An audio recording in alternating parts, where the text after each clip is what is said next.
Hi, I'm Hayden Christensen, and welcome to Moviefone Unscripted. I'm here with the one and only George Lucas, and we're going to interview each other using your questions. Let's get started. Are you ready, George? I'm ready. Let's go. At what point in planning Star Wars did you decide Darth Vader was going to be the central character? Well, to be very honest with you, when I wrote the very first script, it was about Anakin Starkiller and his two kids. Starkiller? Starkiller. And he was a rogue Jedi, and there were remnants of that sort of found its way into the final Star Wars. So I would say right from the very beginning, Darth Vader was a central character. I see. Very interesting. You didn't know that, did you? I didn't know that. How did it feel to wear the Darth Vader costume for the first time? And were the shorts tight, or were they okay? Tell me. This is a question I don't know.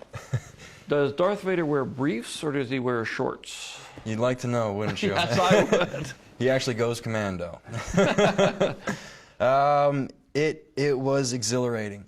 I, you know, in being given the task of playing the connective tissue into Darth Vader, to get to actually put on the costume meant a lot of finality and closure, and that was a very emotional experience for me.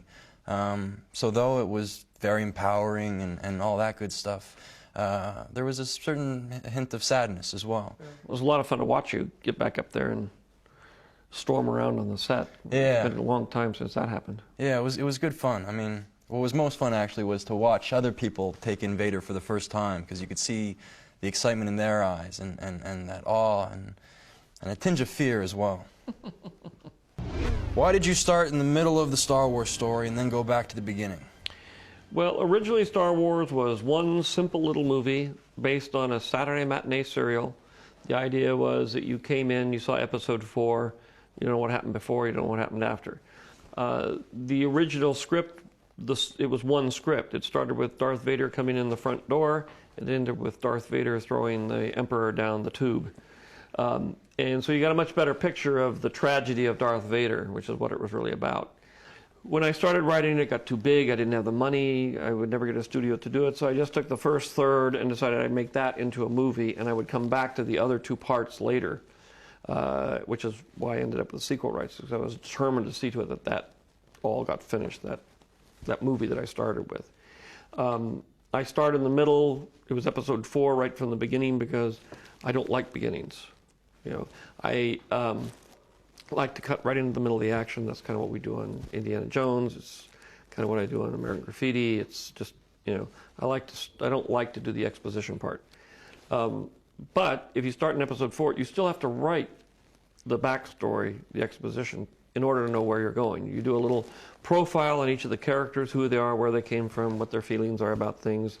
And in this case, the sort of political atmosphere of the Republic and the Empire. How did the Republic become the Empire, and everybody's role in that. And that's really what was the backstory. When I finished Star Wars, I figured that was it. You know, once I finished Return of the Jedi. And I never really expected to go back and turn the backstory into a movie. But as time went on, and I realized that the icon of the evil Darth Vader so sort of overwhelmed his character, that the idea that he is actually a tragic character kind of it's there, but it got lost a little bit, overwhelmed, I should say. And so by going back and telling Darth Vader's story, telling the whole story right from the very beginning, I was able to get the full range of all the things that were going on and how everything fit together. I see. This is from Bay Guy in Florida. If you could bring one thing from the Star Wars world into the real world, what would it be? Ooh, that's an easy one. Definitely the lightsaber. I gotta say, it was one of the real pleasures of putting on the costume every day, was to attach that lightsaber to the belt and just know that it was there. You know, I believe your son Jet has an interest in maybe working on it, but no, I mean, there's a great line in this last film where Obi-Wan uses a gun and he's like, it's so uncivilized. There is something elegant about the lightsaber, and the noise it makes and just the glow. It's fun to thrash around with. It's fun to thrash around with, absolutely. This one's from Yoda43015. George, what can you tell us about Yoda's species and the character's off-screen history? Well, Yoda, you should know better than I do. I mean, the truth about Yoda is that in the original movie, Obi-Wan went to the very end of the film, and Yoda didn't exist. So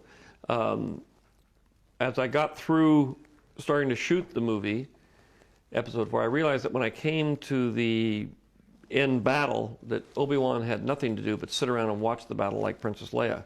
And then in the next film, he basically sat around and taught Luke how to use the Force and things.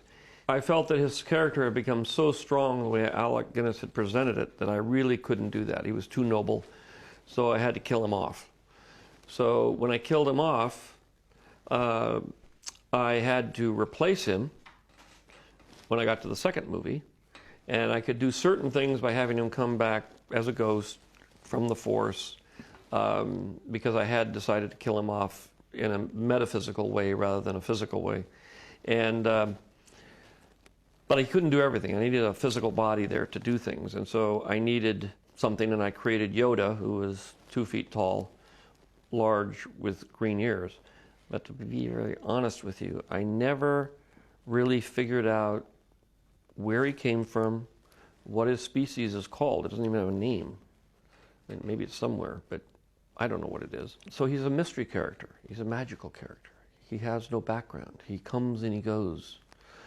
He's the subversive, secret, mysterious stranger that enters the film and then exits at the end. This is from Raiden 12. How did you feel when you first saw yourself edited into the end of Return of the Jedi? Well, I got a real kick out of it. You know, I wouldn't have otherwise had the opportunity to see myself standing next to Alec Guinness, and that was neat for me. It allowed me to be in the original trilogy as well, and I feel just more embedded in this saga. So I really liked it. Well, I'm glad. It was added in because it's a way of finishing off the entire series. The idea was that your inner person would go back to where we left it off. When it turned to the dark side, you know, when you got burned up and everything, but before you got burned up. So when you come back to the good side of the Force, that it's your former persona that survives, not the Darth Vader persona. I read an article that says you want to make non-narrative films. What kind of films do you mean? Well, the films I'm going to work on are more experimental, or a little hard to describe. I worked with filmmaker Godfrey Reggio on kind of abstract films. One of them that I helped produce was called Powquatsi. When I grew up in San Francisco here, I was a big fan of the Canyon cinema, sort of underground films, Jordan Belson, Scott Bartlett, people like that. And when I went to film school, they taught us film montage. The head of the department had been right before I got there, a man named Vorkapich, who'd worked with Eisenstein, who really dealt with pure film in the silent movie sense and montage and how you tell stories and things without being linear and literal about it. So I'm going to go back to that kind of filmmaking. I think it's hard to describe now what that is because, quite frankly, there's not much of it out there. Mm-hmm. Well, I look forward to it. What is your favorite scene from the entire Star Wars saga? That's a very tough question because there's a lot of scenes that I like. I would say I'm still partial to the end battle in Episode 4. It's a lot of fun, it's very exciting, and still, for me, it has the same energy that it had when I first made it. It's a favorite of mine as well. This is from Ashley, and she says, Hayden, I've been a fan of yours for a long time, and it always seems like you get asked the same questions in interviews. What question have you grown the most tired of answering? I have to say one that I get a lot is how am I going to deal with the possible typecasting that I might encounter in the future from being in a film like this and from playing such an iconic role. And quite frankly, I've had enough of it. It's not a question I can really answer, you know. I can't. Say, I'm going to spend the rest of my life making blockbuster movies and billions of dollars. I mean, somebody's got to do it. I'm sure that will go over well. Which of the Star Wars characters do you most identify with and why? Well, I think originally I identified with Luke when I started the whole series. As I got into the new series, I think I began to identify with Yoda since I got a lot older.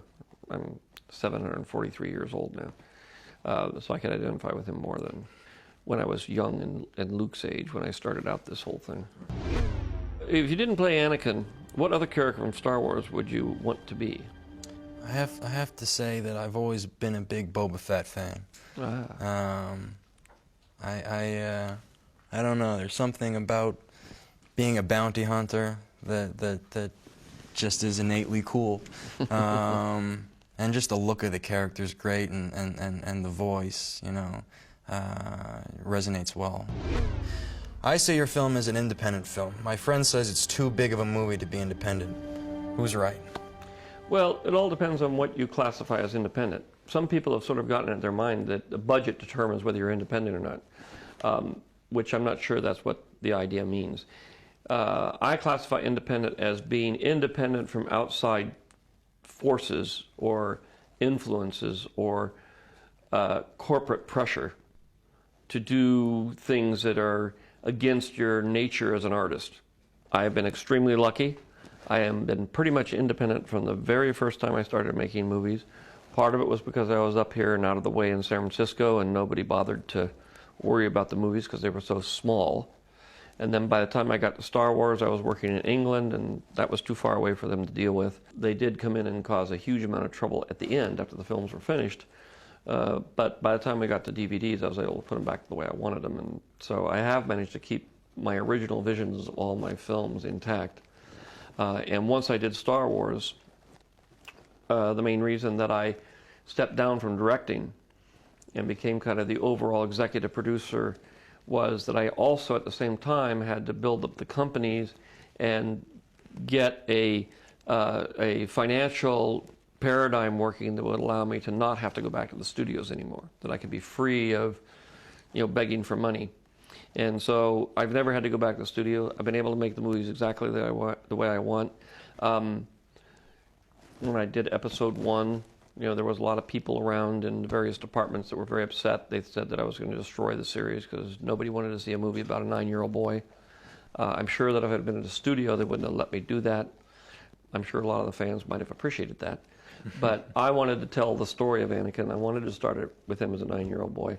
And even though it wasn't the most popular decision, it was my decision and it was the way I wanted to do it. And that, I think, is what determines what independent means.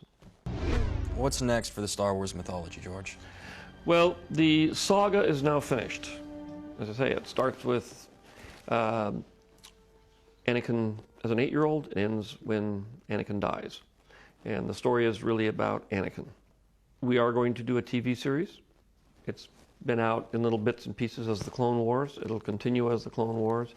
It's going to be a 3D animated series about a half an hour long. It's going to deal with all of the heroes and Yoda and everybody and villains during the period of the Clone Wars. We're doing another live action show, which involves incidental characters, very minor characters in the Star Wars saga.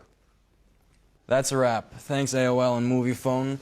Just remember the movie opens May 19th, and hopefully we'll see you all there. Goodbye. All right.